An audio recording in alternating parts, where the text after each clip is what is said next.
বিশ্বজুড়ে ২০২৪ সাল নিয়ে যে যুদ্ধের ভবিষ্যৎবাণী ছিল একে একে তা বাস্তবায়ন হতে চলছে। এই মুহূর্তে সারা পৃথিবী জুড়ে একটা উত্তেজনার নাম হচ্ছে ইরান এবং ইসরায়েল যুদ্ধ। ধারণা করা হচ্ছে আজকে অথবা কালকে কয়েক ঘন্টা, এটা ইরান ভালো জানে কখন তারা তাদের সেই জিনিসটাকে ছড়তে যাচ্ছেন। দর্শক, অপরদিকে ইরানের পাশাপাশি রাশিয়ার বিরুদ্ধে কিন্তু একটা শক্ত অবস্থানে আছে পশ্চিমারা। তবে ইরান আর রাশিয়া কি চুপচাপ আছে নাকি কিছু করছে? পশ্চিমারা যখন ব্যস্ত বীর এবং ইসরায়েলকে নিয়ে, পশ্চিমারা যখন ব্যস্ত ইরান এবং ইসরায়েলকে নিয়ে, এর মাঝখানেই তলে তলে একটা ঘটনা ঘটাই দিছে ভ্লাদিমির পুতিন। আপনাদের নিশ্চয়ই খেয়াল আছে, আমি গত কয়েক মাস আগে নাইজার নামক আফ্রিকার একটা মুসলিম কান্ট্রি, যেখানে প্রায় ৯৫% উপরে মানুষ মুসলমান, সেই নাইজারের রাষ্ট্র ক্ষমতা গ্রহণ করেছিল আপনার সেই দেশের আর্মিরা। নাইজারের পশ্চিমাবাদী বা ফ্রান্সের যে চাটুকার সরকার ছিল, সেই সরকারকে ক্ষমতা থেকে হটানোর পর ফ্রান্সের যে অবৈধ সেনারা নাইজারের শান্তি রক্ষার নামে অবস্থান করছিল, এদেরকেও কিন্তু সেখান থেকে বিতাড়িত করা হয়েছে।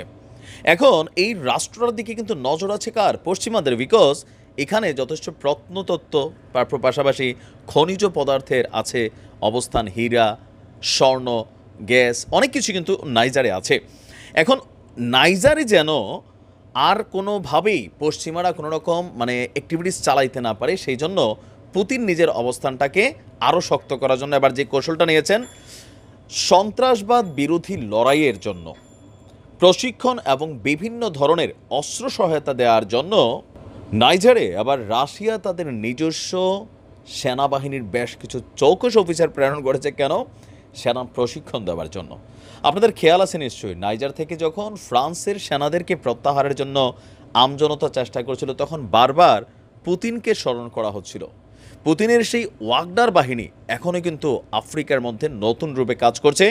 আর সেই জায়গাতেই এবার এই নাইজারের ওয়ান কাইন্ড অফ কন্ট্রোলিং বলেন বা নাইজারকে সহযোগিতা বলেন বা আফ্রিকা জুড়ে রাশিয়ার যে রাজত্ব, সেটাকে আরেকটু শক্ত করলো।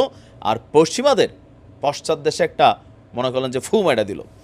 নাইজারের সরকারি টেলিভিশনে প্রচারিত ফুটেজে দেখা যায় রাশিয়ার সামরিক কার্গো বিমান থেকে অস্ত্র এবং সামরিক সরঞ্জাম খালাস করা হচ্ছে। এখন অনেকে যারা বলেন যে ভাই, রাশিয়ার হাতে অস্ত্র নাই ইউক্রেনের বিরুদ্ধে লড়াই করার জন্য, এই ঘটনাগুলো তাহলে কি প্রমাণ করে? নাম প্রকাশে অনিচ্ছুক একজন রাশিয়ার সামরিক কর্মকর্তা তিনি বলছেন, আমরা এখানে নাইজারের সেনাদেরকে প্রশিক্ষণ দিতে এসেছি যাতে রাশিয়া এবং নাইজারের মধ্যে সামরিক সম্পর্কটা বাড়ানো যায়। রাশিয়ার আরেক সামরিক কর্মকর্তা তিনি বলছেন, আমাদের সন্ত্রাসবাদ বিরোধী লড়াইয়ে আমাদের অভিজ্ঞতা আছে, সেই অভিজ্ঞতা শেয়ার করার জন্য আমরা এখানে এসেছি। আফ্রিকান কোর এখানে নাইজারের সামরিক বাহিনীর সাথে সম্পর্ক বৃদ্ধি করবে এবং যৌথভাবে দেশটির সামরিক বাহিনীকে গড়ে তুলবে ও প্রশিক্ষণ দেবে। রাশিয়ার প্রতিরক্ষা মন্ত্রণালয় নাইজার সেনাদের কর্মকাণ্ড সম্পর্কে বিস্তারিত কিছু বলেনি, তবে রাশিয়ার প্রশিক্ষকরা নাইজারের একটি আকাশ প্রতিরক্ষা ব্যবস্থা ইনস্টল করবে। নাইজারের অন্তর্বর্তীকালীন সেনা শাসক আব্দুর রহমানে তিনি গেল মাসেই পুতিনের সাথে কাজ করার জন্য প্রতিশ্রুতি দিয়েছিলেন। আর পরপরই নতুন করে দেখা গেল যে রাশিয়া এবং নাইজারের মধ্যে এই সম্পর্ক। এখন এই ঘটনার পর ফ্রান্স এবং ন্যাটো শক্তিরা বলছে আরেক কথা। তারা কি বলছে?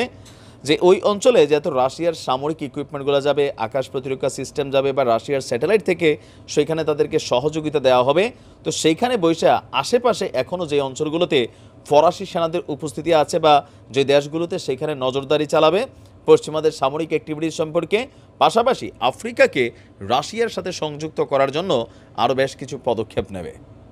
এখন আমেরিকার তো সমস্যা দেখেন, তারা সুইডেনের নিচে সমস্যা নাই, ফিনল্যান্ডের নিচে সমস্যা নাই, ডেনমার্কের নিচে সমস্যা নাই, কিন্তু রাশিয়ার কাছে যদি কেউ মিশতে চায়, এটাও তাদের সমস্যা।